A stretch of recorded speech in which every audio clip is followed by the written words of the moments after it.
Now that it's October, it really does feel as if spring has arrived. The days are longer, daylight savings started, and we've even had some nice sunny hot weather.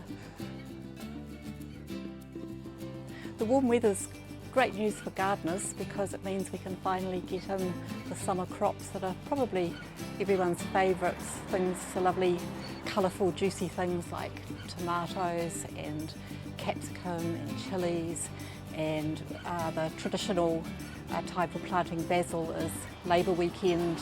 We can put in zucchini, cucumbers, and of course all our salad greens and beans, pumpkins. And this is also a good time of year. You can plant 𝗏𝗲𝗀𝗃 and you can plant potatoes. I generally, when I'm at home, I plant potatoes by digging a trench and putting the potatoes in, and then as the green tops come up, I mound them up.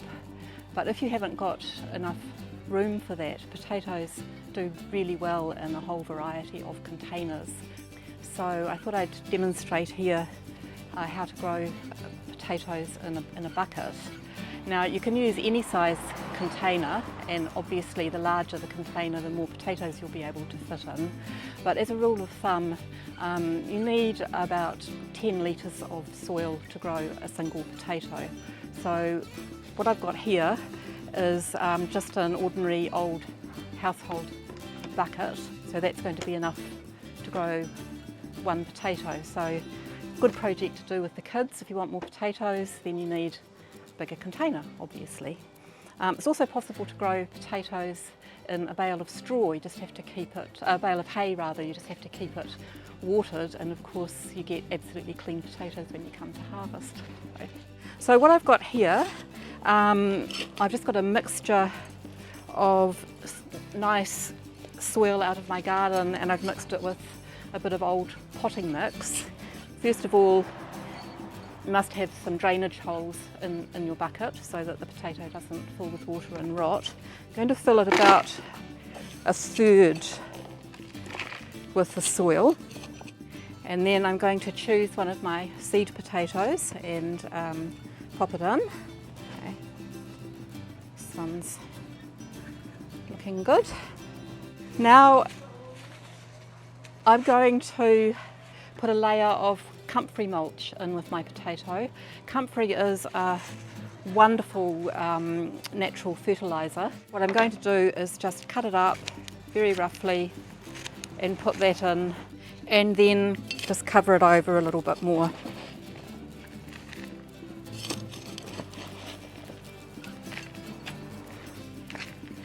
This will need to be watered, obviously. As the green top of the potato comes up, you go on mounding around the stalk with more soil, and that encourages the potato to grow more roots through the soil, and therefore you'll get a bigger crop of potatoes. Now something that you can do to increase the crop that you can get out of one bucket is take a second bucket, and you can see that I've cut the bottom out of it.